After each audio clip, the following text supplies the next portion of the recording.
This is Jack Stanley. I wanted to talk about a few things here, if I could. First off, my mother passed away yesterday, and so it's kind of put a lot of things into perspective and kind of changed a lot of things. And as I have mentioned before, life and death is a part of our very existence, and we have to learn how to let go. It's not easy at all. I wanted to talk about my mom. I tried doing this before, but I broke down each time I did, so I get wispy, I realize, but I try not to totally lose it. And it's only been 30 hours since she passed away. But my mom, and everyone's mom, is a saint. And the interesting thing is this, that you appreciate, that you love your mother, because you are part of your mother.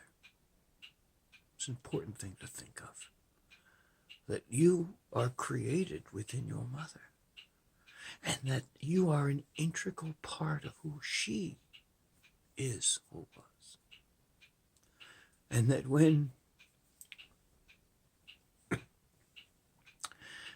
she dies, sadly part of you does too. So, my mom was born 1935. She lived a long, healthy life. Well, I shouldn't say healthy. She lived a long life. She went through hell. My mom did not have an easy life whatsoever. She was a victim of child abuse. She was involved in 2 terrible marriages. I'm the product of one of them, the first. I'm the oldest in the family. And finally, she settled down with someone in her later years who she was happy, but he passed away. And she spent the last years of her life living in a small trailer, alone, with a cat named Brady. And Brady was her man, let's just put it that way.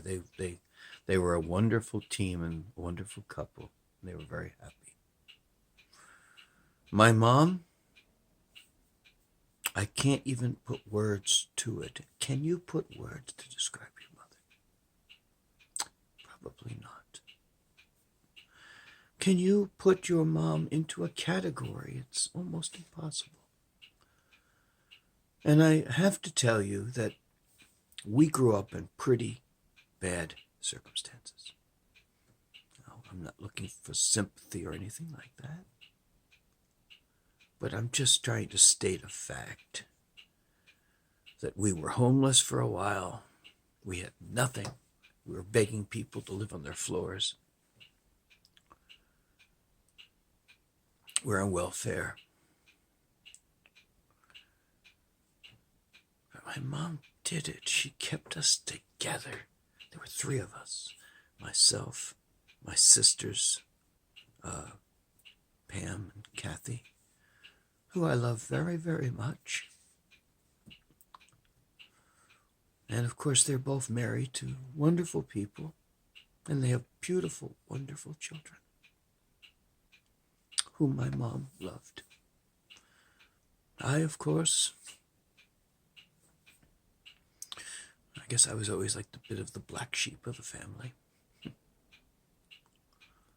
But things are changing now. Things are changing a lot. I'm going to be moving to Chicago. She was very aware of that, and she encouraged it.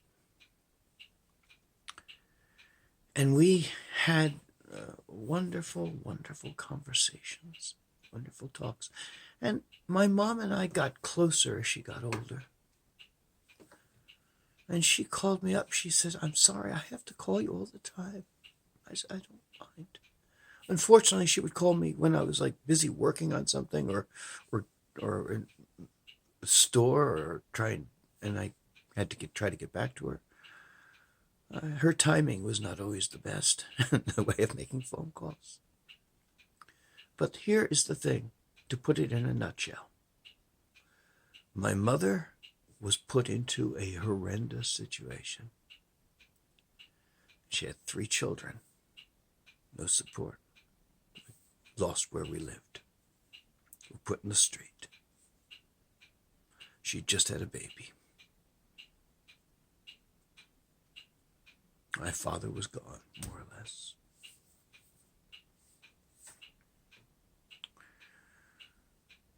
And of course, my father paid child support or whatever, but it wasn't very easy, and it wasn't that much in those days.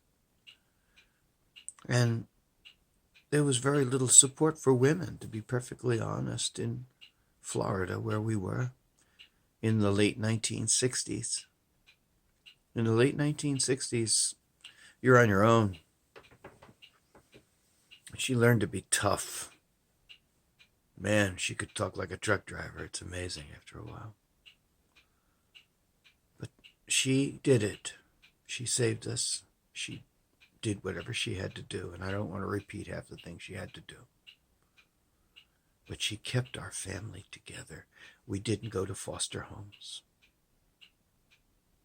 It was close a couple of times.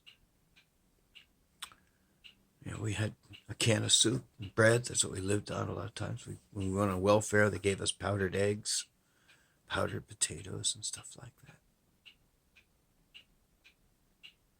And through it all, she never gave up. That's important. And she raised 3 kids, 3 good kids, who weren't disasters, who might have done better perhaps, but we all, my sisters, myself, we didn't get into trouble. We were decent. And she lived long enough to see everything turn in the other direction. She got to see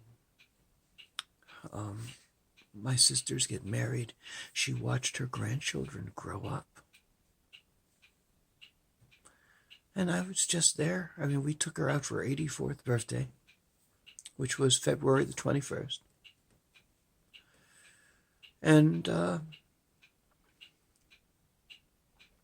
I gave her a card from me and Jason, and everybody gave her cards. And she had just gotten the okay to have greens. She wasn't allowed to eat them for a while. And so she said, "I'm having my greens." And she had a great time. I helped her into the car. And kissed her. And that was the last time I saw her. That was a few days after her birthday, the 24th. She would die 10 days later. All of my sisters and myself were there with her as she slowly declined in the hospital. And we watched as they did terrible things, tried to keep her going, pounding on her chest. It was hard to see. And then she died yesterday morning. And this morning, as per her wishes, she had a quick little entrance and exit, and tomorrow she'll be cremated. It was very hard to see her today. She looked terrible. Her head was still bent from holding the tubes. She looked like she was in pain. And I guess she was still, to a degree, in the ends of rigor mortis.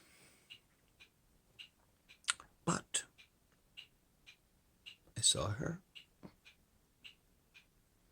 I don't wish I had, to tell you the truth. But I sat and talked to her. I stayed at her house for 2 days after. When she was sick, I stayed at her house, and then after she died, I stayed at her house. Each night, I sat by her chair, and each night I spent about 5 or 6 hours talking to her. I told her everything I wanted her to know.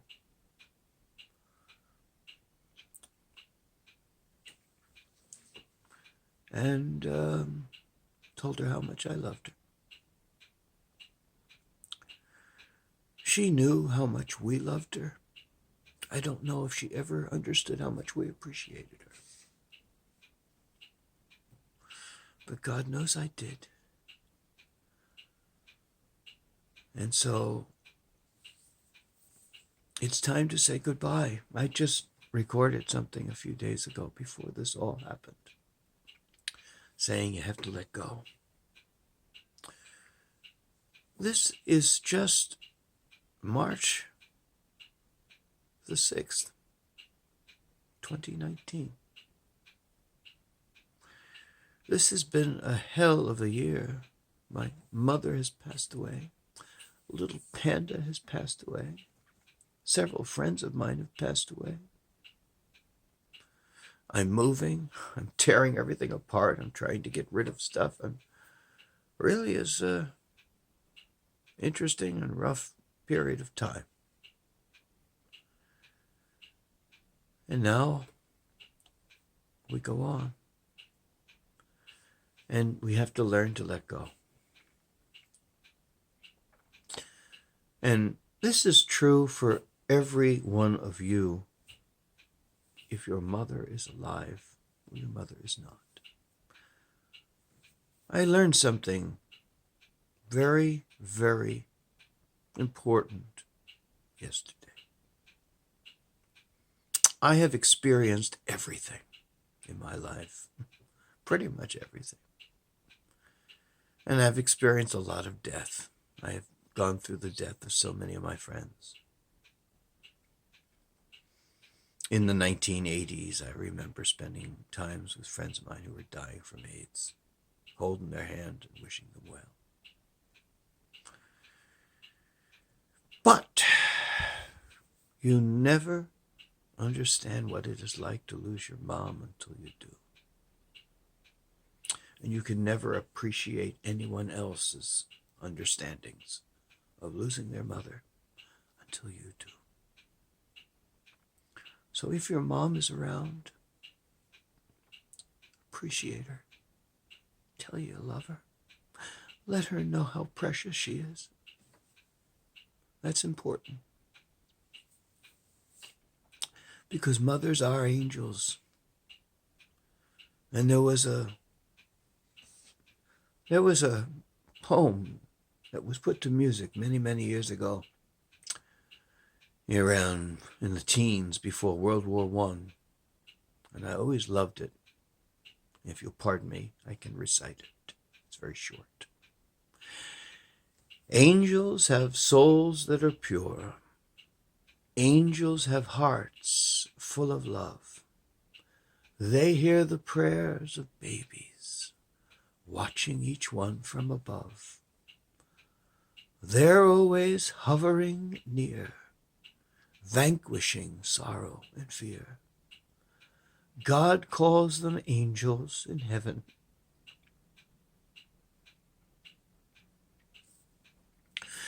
But we call them mothers down here. I think that says pretty much everything, doesn't it? So that's what I wanted to say.